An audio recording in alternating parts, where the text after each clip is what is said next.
Joining us now on Peggy and Dionne's YouTube page. That's right. You guys can't forget that we're on YouTube as well. When you listen to us on Saturday mornings, 11 to 1, you can always switch over to our YouTube page, which is brought to you by Ducky Derby. Don't forget, Ducky Derby is August 7th. You can adopt a duck to support Special Olympic athletes. And joining us now is a very special athlete here from the Chicago Bears, who, if you didn't know his name before the Hall of Fame game, you do now. Collin Johnson's joining us. How are you? Peggy, I'm great. Thanks for having me on, and I'm excited to be here. Okay, I would be remiss if I don't say hook 'em horns. Hook 'em horns, I love it. My son just graduated from Austin in Congrats, May. congrats. Thank you. 40 acres is a pretty amazing place. Absolutely. I texted him last night, and I said, did you watch the Hall of Fame game? And he was like, yeah, Longhorn, that was Collin Johnson.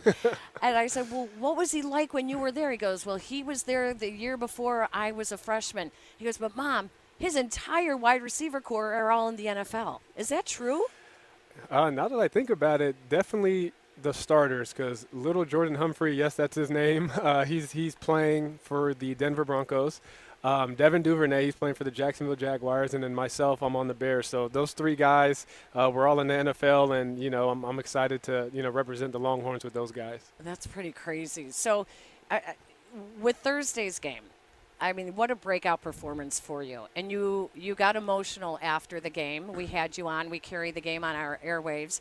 And you were emotional because it's been a long journey for you. Every time you were given an opportunity, you got injured. And it's been a hard road. Talk about why it's so emotional for you. Yeah, it's just it was just super tough. After the game, I got super emotional in the locker room. And, I tried to talk about it during my press conference, got a little emotional there. But for me, it's just always believing in your heart that, you could do something and I could play in this league at a high level. And I know what I'm capable of, but just life is not showing you that, and your circumstance may not be showing you that. But every day waking up, being your best, looking in the mirror and knowing that you can do it, and just trust that one day it's gonna shake for you. And basically on the Hall of Fame game, I finally felt my faith was coming into fruition, and the manifestation of my thoughts and prayers really took place there. And I still feel like I'm just getting started, and I have a lot to show people on what I can do, and I'm just going to continue to keep God first and, just basically give him glory in everything I do. But that's just, I feel like, my calling. It's not the first time, though, that you were overlooked or you've been overlooked and then you ended up shining really big. I read a couple of games in college when you weren't named to certain teams and the Big 12, and then the next game, there you were. The Big 12 championship game. I remember I had a pretty good game. I think I had the Big 12 championship receiving yards record that game. Yeah. 170 plus yards, a touchdown. So I remember that. But again, the same mindset. It wasn't so much about not making the Big 12 team. It was just more so on just, God has me where I'm at for a reason. Focus on the opportunity I have at hand and give him glory. And then I ended up having a big game as well. So just keeping my intentions right, not getting too high, not getting too low. That's what I'm big on, and just keep working and putting my head down every day. What did the Bears tell you when they picked you up last year in the practice squad? What did they tell you that they hoped for you or that they saw in you and that they wanted you to do? They just told me to keep working. I felt like I'm a strong believer you practice on how you play, or you practice how you play. And being on the practice squad, that's really all I had. So practice was my game day every day. So I strongly believe what people saw in the Hall of Fame game, I do in practice consistently. So it was no different to me from the game or practice. It was just staying poised and just transitioning my practice habits to the game. But in terms of what the coaches say, is just, keep doing what you're doing, so nothing crazy, just keep doing what you're doing and just staying consistent, really. And to have Brett Rippon in there, you two just have a connection. And he mentioned that you guys have that connection in practice. For sure. In the NFL, especially in training camp, you don't get a ton of reps because there's, 90-man roster. We have limited practice time. But at the end of the day, the reps Brett and I do get, we take advantage of, and we take that into the film room and even conversations in the cafeteria, stuff like that, and just talk about football, talk about, the go balls, where I prefer the ball placement to be. Yeah. And then we'll talk about it, and next thing you know, it's boom, it manifested itself in the game, and the conversations and practice reps basically came into fruition in the game. I actually just got done eating lunch with Brett, too, so we eat lunch together. We talk about life. It's not only on the field, but it also transitions to off the field, our relationship. Your dad had a storied career, not only in college, also at Texas, right? Yes, also at Texas. Also at Texas. Is it Johnny Johnson? Johnny Johnson. Johnny Yes. Johnson. Johnny Johnson. How could you ever forget? How could you forget a name, Johnny Johnson? Pretty easy to remember. But yeah, my dad went to UT. He's in the UT Hall of Fame, College Football Hall of Fame. I grew up a huge UT fan. And when I got the scholarship to go to UT, it was a no-brainer. But myself, my older brother, and my younger sister, we all ended up going to UT as well, and kind of just following in my dad's footsteps and just really enjoying our time on the 40 acres, wearing the burnt orange and stuff. So super cool. A lot of people think that you have it made when you're the child of a professional athlete.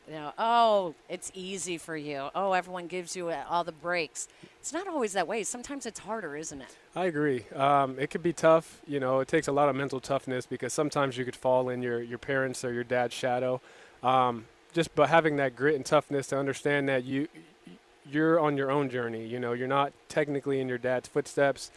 And it took me a while to develop that. But at the end of the day, there are some perks. My dad can kind of give me the blueprint on what I need to do on and off the field to be successful, get a scholarship to college, perform in college, and also get an opportunity to play in the NFL because he had that journey and that route as well. So. Well, and I'm sure that Mark Rippon has talked to Brett about how to be a quarterback in the NFL and just the little intricacies. You get the benefit. Your dad played defense, right? Yes. He was a defensive back. Yep. So as a defensive back and as a wide receiver, you want to know what they're doing. What are they looking for? What am I giving away? Does he tell you those things? He does tell me. He still thinks he can guard me to this day, which I do not understand, and he's convinced. Seriously? I think he's convinced. I don't know, but maybe that's the mindset you need to be an elite player and play 10 years like he did, right? But yeah, my dad's always been a big mental coach type of guy, so it's always been a little bit less about the X's and O's and more so about mindset, believing in yourself and giving your best effort in everything you do. So I took probably that the most from my dad and growing up with him. So. One of the things that GM Ryan Poles said at the very start of mini camps was this roster has so much talent on it that it's going to be tough to make the team. That's hard when you hear that. But when you look around that room, you guys have a lot of talent in that wide receiver room. For sure. Whose brain are you picking? Who are you learning the most from? I believe you can learn from everybody. But at the end of the day, I probably learned the most from Keenan Allen just due to his consistency and the longevity of his career and how consistent he's been. Also, he's a bigger receiver, and he's so creative in his route running. Yeah. And I absolutely love working with him every day. He's a character also, so he always makes me laugh. He makes the room laugh. He's just a fun guy. But I would say probably Keenan Allen, but I learned a lot from DJ Moore, and I could always learn a lot from really anybody. I could take stuff from everyone's game and apply it to mine to make me a better player. We took Keenan Allen's press conference live on our air one of the first days of training camp, and we learned really quickly that we had to be very quick on the dump button. The dump button is what we use when people swear. Oh, gotcha. Yeah. He's a very colorful talker. Creative in the routes, creative in his language. I could imagine. That was exactly it. But what do you think it is going to take for you to make this roster? I think just being as consistent as possible. What people saw during the Hall of Fame game, just continue to perform like that and even better. Never take my foot off the gas, and also a huge role for someone like me when you look on how the roster's built is special teams. So I was happy I got to make that first tackle of kickoff, and I just plan on continuing to grow and show that HT and the special teams coordinators and the people upstairs in the facility that they could trust me not only on offense but on special teams to play at a high level. So I think for someone in my position, that's going to be the key: special teams and also doing my job on offense when my number's called. Now, we know that Shane Waldron has not shown us anything of this offense. I'm pretty sure that Richard Hightower didn't show us anything with the new kickoff return. I'm expecting we're going to see a lot more creativity. And I know you're like, you can't tell me anything because nobody wants to give away how they're going to handle these new kickoff rules. We can't give you all the secrets, but at the end of the day, HT's the best at what he does. Shane's the best at what he does. They're here for a reason. And just, I know they're going to put all the players in the best position possible to succeed, and I'm looking forward to it as we develop through preseason and the regular season. Before I let you go, I have my Team Mongo. I don't know if you were familiar with Steve McMichael, who is also in the Longhorn Hall of Fame. Yes. Right? Yes. So he had his induction today into the Hall of Fame. Wow. When you were in Canton, did you get to walk through the hall and did it move you at all? Did you go to look to see what other Longhorns are in there? So I did not get the opportunity to kind of walk through the hall, but just being in that type of atmosphere at the Hall of Fame field and, pregame, all the Hall of Famers kind of, we made a line, both teams, and they kind of walked and got their name shouted out, and just being in the presence of just greatness, I felt like it rubbed off on me a little bit and wanted me to continue to pursue greatness. So it was just a very surreal feeling for me. Who was your favorite player growing up? I would say Calvin Johnson. Really? Calvin Johnson. Calvin Johnson did some really bad things against the Bears.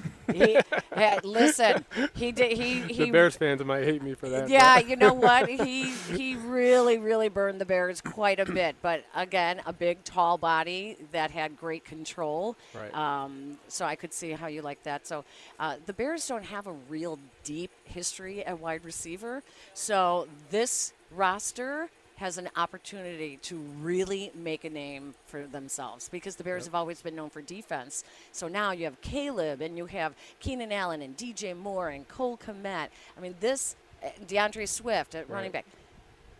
The Bears might actually, for the first time, be more known for their offense this year. That's exciting. We might, and I'm looking forward to it. It's going to be awesome. It's been great to get to know you. Congratulations on such a great showing at the Hall of Fame game, and good luck this season. Thank you. I appreciate it. Thank you. Thank you. Hook 'em horns. Hook 'em horns. All right.